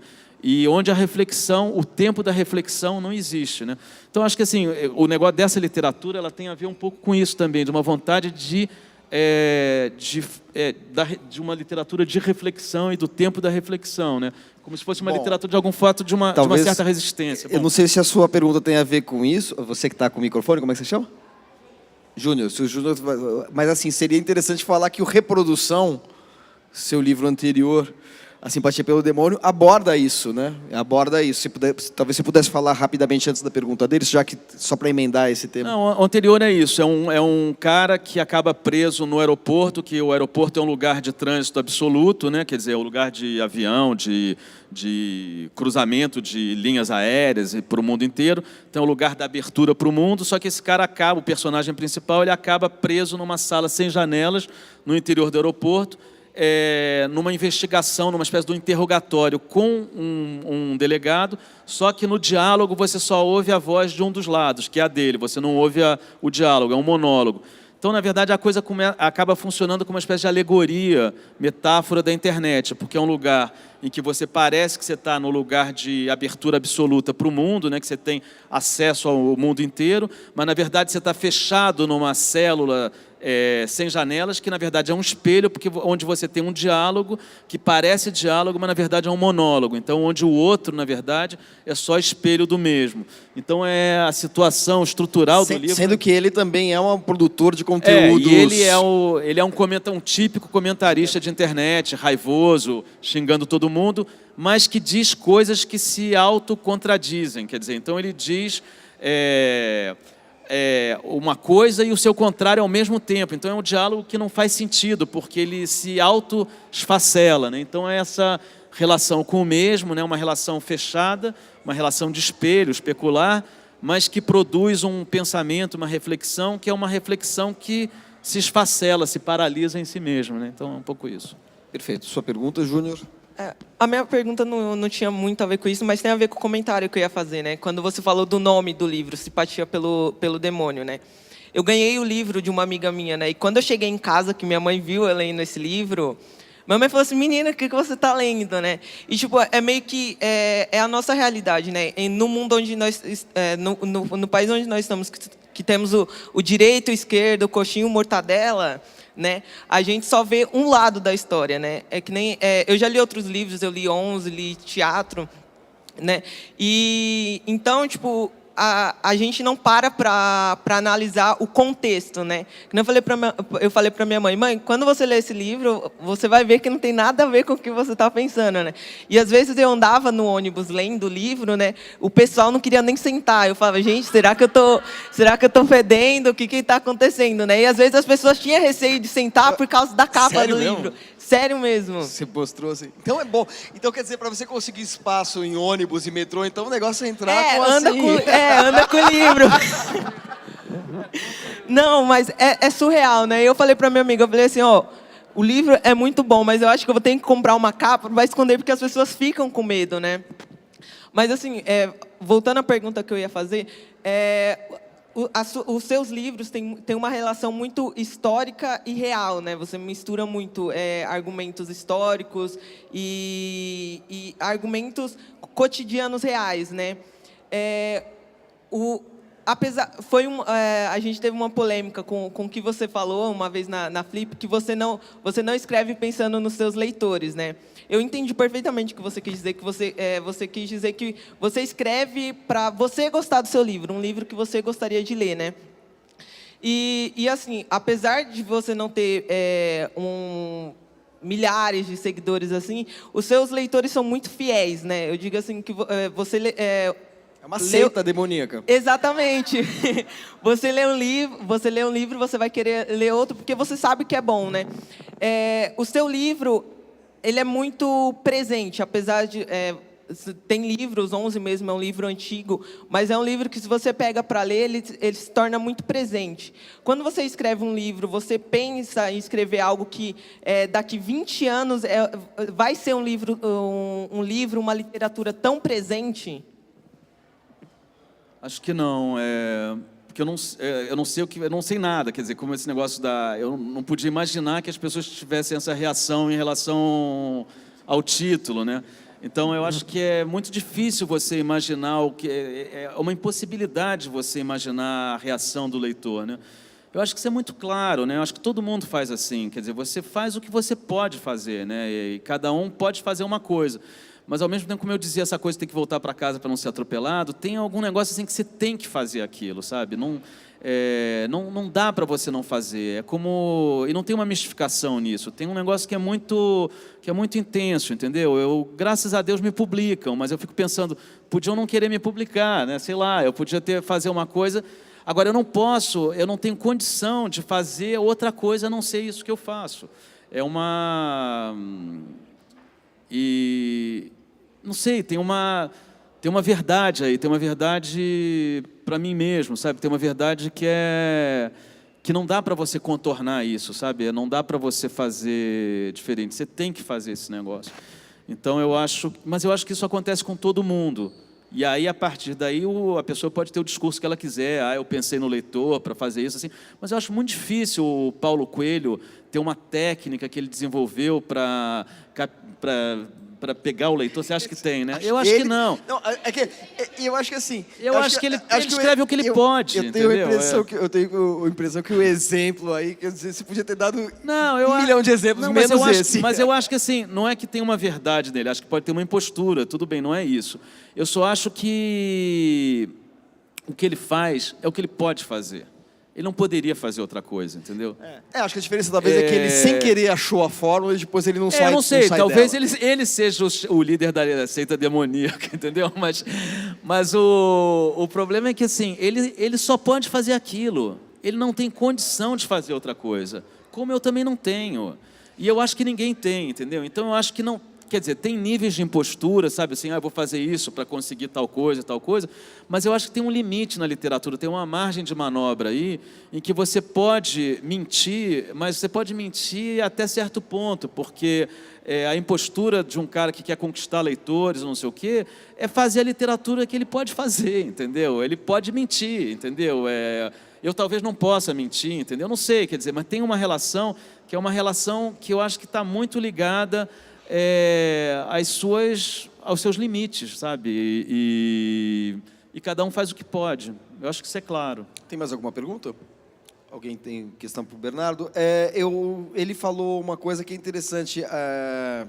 Enfim, não foi na pergunta propriamente dita, mas ele lembrou de um fato de que a história contemporânea está muito presente nos seus livros, apesar do seu livro não ter nenhuma pretensão de ser um depoimento sobre a época, de ser uma representação da realidade, nesse sentido mais mimético, mais de simplesmente ser uma tradução daquilo que acontece, ou ter um lastro de verdade, etc. Porque, assim, Unabomber e 11 de setembro, a guerra da Chechênia, o Estado Islâmico, está tudo presente, né? Não, eu acho que tem. E tem uma vontade de ter uma conexão subjetiva com esse mundo, entendeu? Quer dizer, eu acho que tem essas, como agora no Simpatia pelo Demônio, tem essas duas dimensões, quer dizer, a dimensão íntima desse cara, dessa relação amorosa, dentro de uma situação genérica, coletiva, que tem a ver também com o narcisismo, entendeu? Então, quer dizer, tem uma violência do narcisismo íntimo, mas essa coisa está inserida num mundo que é um mundo absolutamente narcisista, e esse narcisismo ele está desde a internet, desde da relação que a gente tem com a internet, até o terrorista que sozinho, né, o lobo solitário, né, que vai matar não sei quantas pessoas em nome de alguma causa política ou social, o que seja. Então, isso aí me interessa do que lugar subjetivo no mundo, né, na circunstância, no contexto mundial, coletivo, pode ter um indivíduo, uma subjetividade individual, que é o escritor, né, que é o cara que faz o livro, que isso aí, por princípio, não tem nada mais individual, que represente mais a subjetividade individual do que o escritor, né? Quer dizer, tem a caricatura que é o sozinho, o solitário, não sei o quê, mas é isso, né? Tem uma subjetividade ali que, por mais que você se relacione com o mundo, tem uma espécie de uma resistência ali, de uma individualidade que pode ou não ser original. Estou falando original no sentido não sem juízo de valor, mas tem uma originalidade no caso que ela é individual. E isso é interessante, entendeu? Isso acho que é importante manter no mundo, né? Quer dizer, e tem isso também para mim é muito interessante e tem a ver com você recusar essa ideia do leitor, porque assim, também essa ideia, quando eu falei foda-se o leitor, eu não estava falando foda-se o leitor, eu estava me perguntando, e o leitor, chegou uma hora e falou assim, que se foda, entendeu? Mas a ideia é o seguinte, que leitor, quem é esse leitor? Ele não está pegando cada leitor e não está pegando o leitor como um indivíduo desviante ou uma exceção, não. Ele está pegando o leitor como uma entidade abstrata, que é uma entidade de mercado. Ele quem, na verdade, quem fez a pergunta? Não, na verdade foi quem fez a pergunta. Mas a ideia ali, quer dizer, o leitor, quando você fala leitor, eu não sei quem é. Vocês aqui, se vocês forem 20, 10 pessoas, cada um é um leitor completamente diferente do outro. A ideia de leitor que hoje tentam impor ao escritor assim, é uma ideia de média, né, de massa, é uma ideia de mercado, quer dizer, não tem nada a ver com o leitor indivíduo.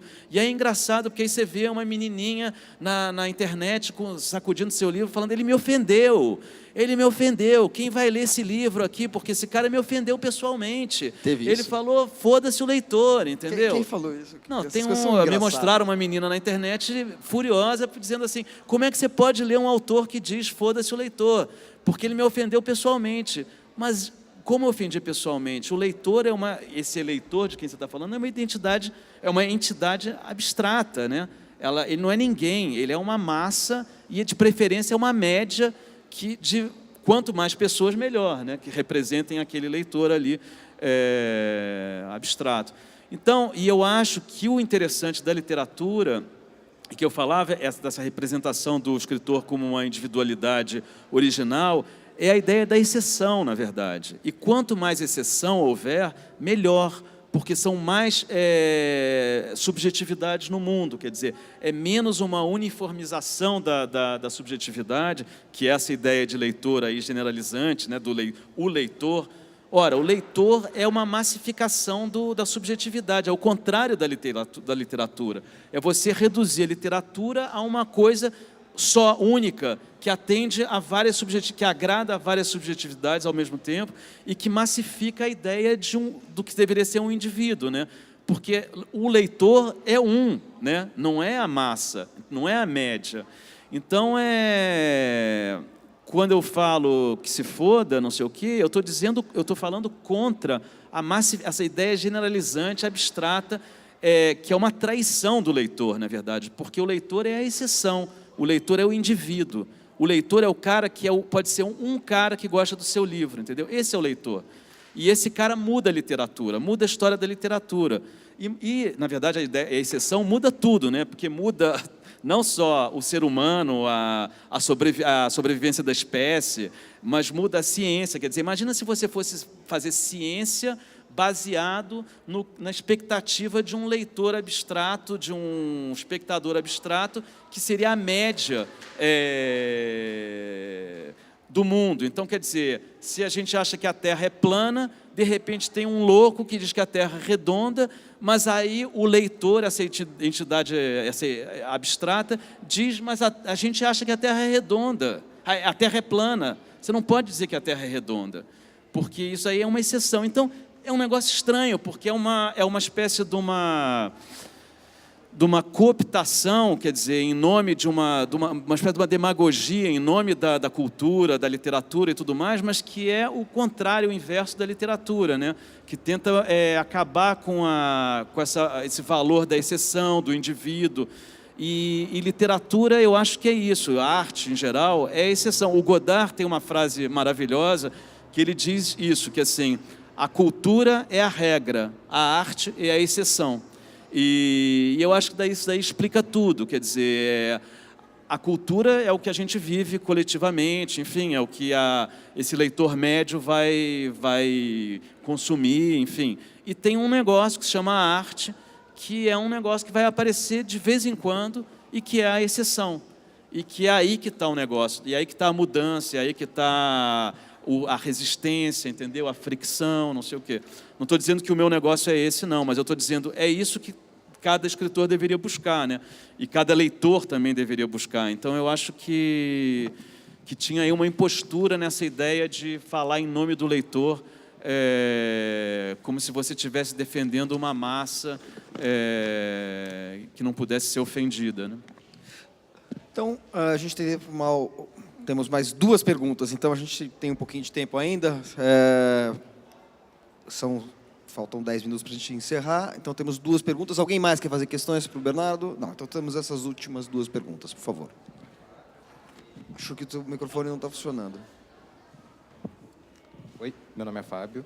E quando vocês estavam falando dessa ideia do livro que é feito para agradar, ou dessa coisa para a pessoa se espelhar, se identificar de pronto, né? Ou da rede social que te permite colocar a foto gracinha de quando você tinha 3 anos, tal. O que me vem à cabeça, assim, parece que tá por trás disso é uma negação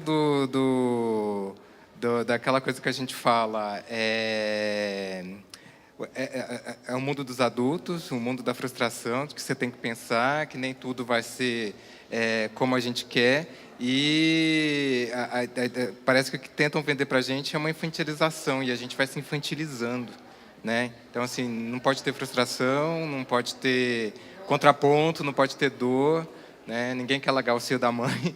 Me veio à cabeça isso. Não sei se é... Não, eu acho que é isso mesmo. Eu acho que tem uma infantilização do mundo crescente e que a gente incorpora e recebe com prazer, porque, claro, né, é o prazer, não é a dor, né? Mas eu acho que não existe arte, não existe literatura sem dor, sem a experiência da dor, né? E... Por exemplo, sei lá, recentemente até escrevi um texto na Folha, mas tem um vídeo na Bienal, que é um artista que convidou vários pescadores do litoral de Alagoas para pegarem os peixes, os peixes estão agonizantes, né? Então ele abraça o peixe e passa a mão no peixe e fica acariciando o peixe até o peixe morrer. E quando eu vi esse vídeo, eu falei, nossa, tem uma potência nesse vídeo aqui que é estranhíssima. Eu não sei o quanto de consciência o artista teve nesse negócio, mas assim, o narcisismo está representado aqui, porque primeiro é um cara sem camisa, então é um cara sexualmente assim, atraente, entendeu? Um cara todo forte, jovem, não sei o quê, um pescador, sabe? Tem essa coisa dessa fantasia do homem popular, não sei o quê, do homem do autêntico, do homem da essência, ligado à terra ou à água, o que seja, né? E esse cara, então ele está descamisado, né? Não sei o quê, então tem uma ideia ali do erótica, né? Clara. E esse cara pega um peixe e começa a acariciar para, segundo alguns críticos, mostrar uma relação de amor com o peixe. Ou seja, tem uma infantilização aí a ponto de cegar o cara para o que ele está vendo, né? Porque se você tem solidariedade com o peixe, e se você precisa comer o peixe, você pega o peixe e mata ele imediatamente, né? Porque você não vai esperar o peixe agonizar nos seus braços, acariciando o peixe, né? Quer dizer, se você tiver alguma relação com o outro, né? Se você você puder a possibilidade de ver o outro, você vai matar o peixe imediatamente, se é que você precisa comer para sobreviver.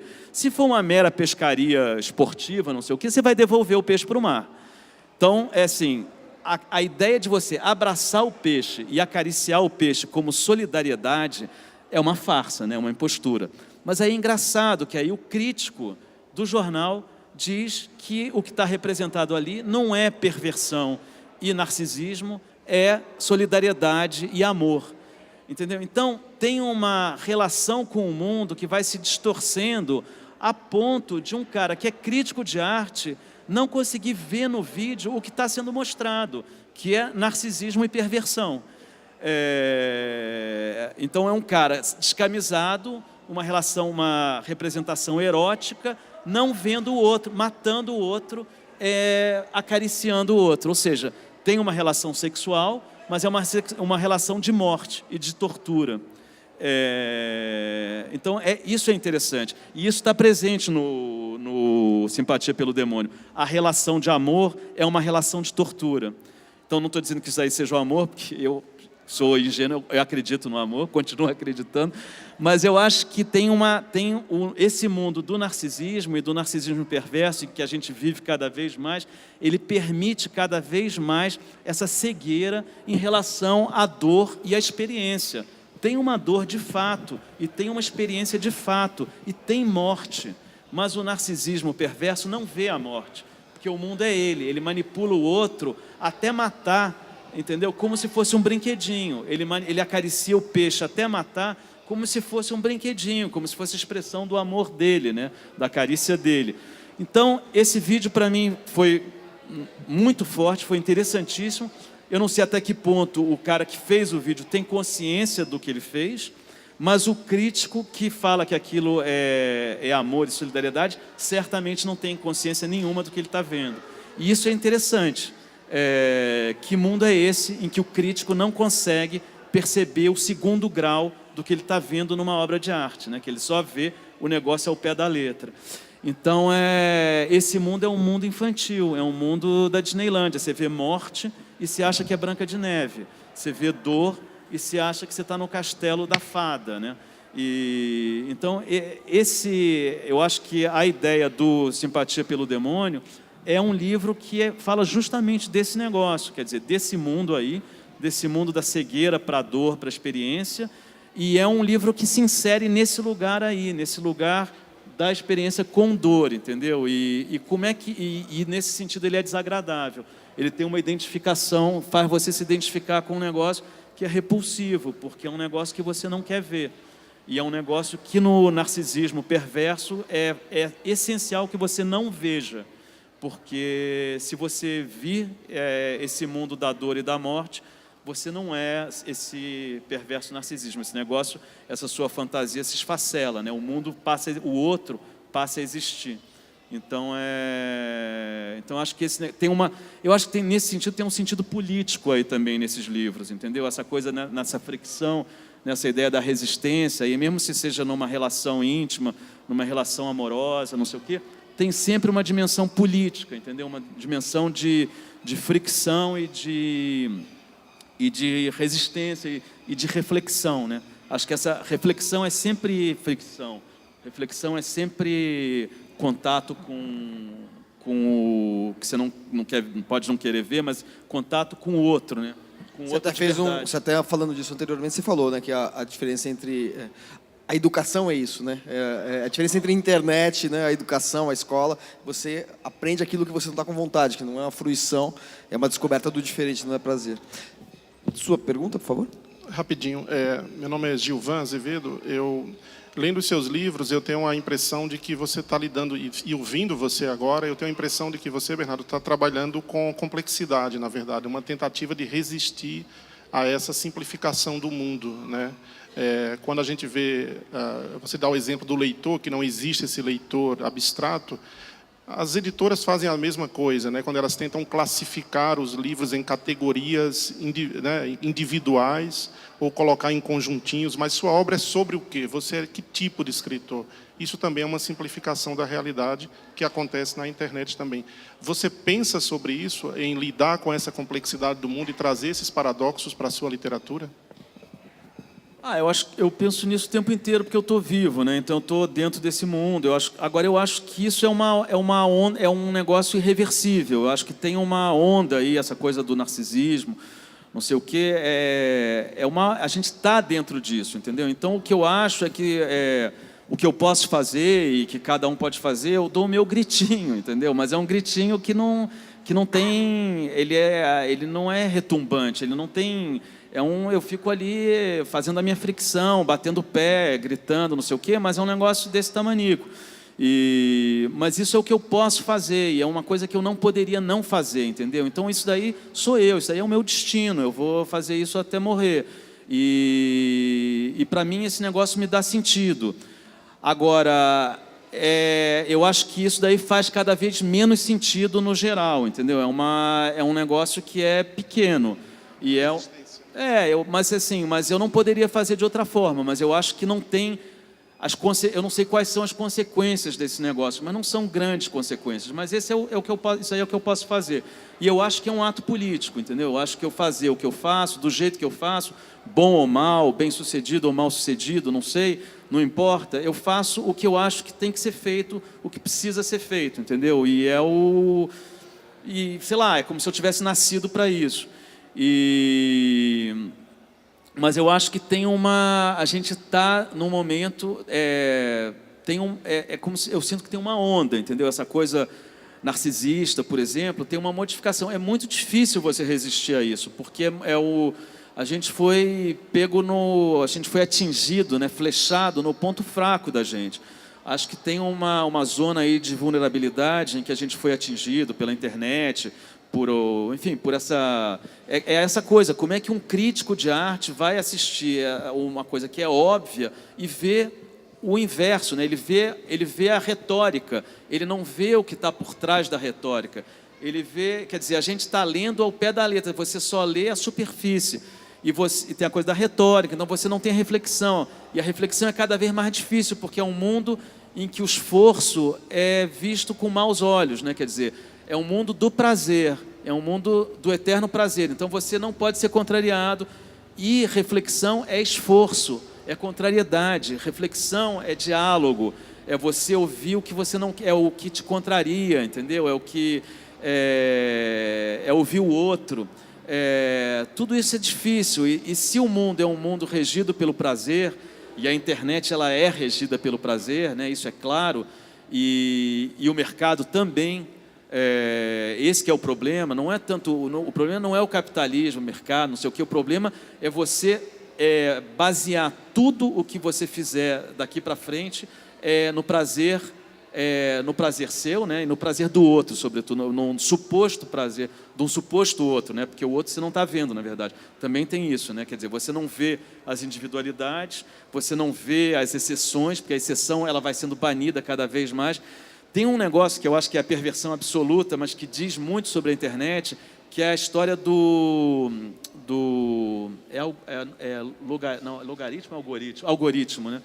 Do algoritmo, que é a essência do Google, por exemplo, que é o seguinte: quanto mais você clica num negócio, mais esse negócio ganha visibilidade, de maneira em que a coisa que é o princípio da exceção é ser exceção, ou seja, a exceção ela é cada vez mais exceção, ela é cada vez mais invisível.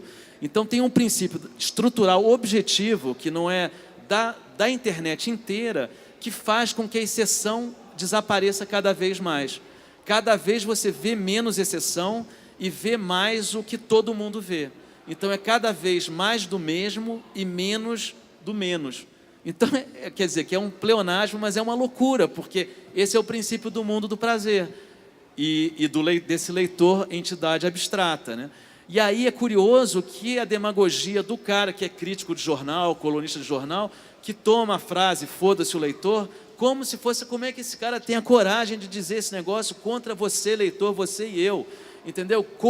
Quer dizer, é uma demagogia e é um elogio da burrice, porque o cara não está a fim de refletir o que está por trás dessa frase, ele está a fim de ouvir só o "foda-se o leitor", entendeu? Então, isso é interessante também, quer dizer, nem o cara que é crítico no jornal, nem o cara que é colunista no jornal tem interesse na reflexão, ele tem interesse no xingamento, entendeu? Então, ele funciona pelo mesmo sentido Não, e ainda se baseou, quem escreveu sobre isso, acho que se baseou numa citação na matéria, não foi quer nenhuma dizer, transcrição do contexto todo. Não, inclusive assim, a coisa foi dita numa palestra, num debate de 1h30. Foda-se o leitor, eu falo em 1 segundo, né? Então eu acho que tem isso daí também faz, mas é interessante a pessoa não querer refletir o contexto em que essa frase é dita e precisar desse, porque também se ela refletisse esse contexto, ela também não seria lida. Isso que é interessante. Ele não teria visibilidade também. Se ele refletisse e passasse a discutir o que fosse dito na outra 1h30 do debate, ninguém leria esse cara. Só lê porque ele reproduz o mesmo, que é o foda-se o leitor. Então, quer dizer, tem uma redução da reflexão até reflexão nenhuma. Mas olha só, se a gente pegar o contrário, foda-se o leitor, se você dissesse, eu amo o leitor, né, que também é uma simplificação da realidade. Então fica nesse binário, Claro, nesse fla-flu, mas né? isso também funciona, quer dizer, o escritor, quer dizer, que virou uma espécie de empresa, microempresa, né, porque ele é o cara que se autopromove, que não sei o quê, em geral o que ele diz é isso, eu amo o leitor. Ele quer ser bonzinho. Mas essa é a ideia da identidade e da identificação, entendeu? E da literatura de identificação, o que é ótimo, entendeu? Só que é o seguinte, quem é que você ama? Porque quem é esse cara? Quem é o leitor, entendeu? Entendeu? Ele está amando uma ideia que é uma ideia generalizada que é contra a literatura. Se ele amasse o leitor como exceção, como indivíduo, aí sim ele estaria fazendo um elogio do leitor e da literatura. Mas quando ele fala eu amo o leitor, eu amo qualquer um, entendeu? Ele está fazendo um elogio do mercado. Então é estranho esse negócio. É estranho que o escritor seja reduzido a esse papel grotesco, entendeu? Que é um papel da autopromoção, comprando uma ideia que é uma ideia contrária à própria coisa que ele faz, que é o elogio da subjetividade, e o elogio da subjetividade como originalidade, como exceção, como individualidade, entendeu? Então é curioso, porque é perverso, entendeu? Tem um negócio que funciona aí, que é perverso, e qualquer interrupção, ruído nesse canal de identidade, de identificação, é mal visto, entendeu? É mal recebido. E que é a reflexão, esse ruído é a reflexão, né? Então isso também é interessante, mas isso é uma coisa que com a minha literatura eu quero, isso aí é importante para mim, isso é um tema dessa literatura, isso aí funciona para mim, entendeu? Tem um negócio ali. Agora, eu confesso que é duro, entendeu? É difícil, é um negócio que assim, eu não estou contente, entendeu? É um negócio que eu não quero tomar porrada o tempo inteiro, entendeu? Eu não quero só tomar tapa na cara, mas é isso, entendeu? Tem um negócio ali que eu não estou fazendo elogio de mim, mas é um negócio que é o que eu posso fazer, mas é um caminho que não é fácil, entendeu? É um caminho que tem uma dor aí, mas tem uma experiência de verdade. Mas isso faz parte do que eu faço, entendeu? Perfeito. Bernardo, muito obrigado pela presença aqui no Ciclo das Intenções, obrigado pela presença de vocês.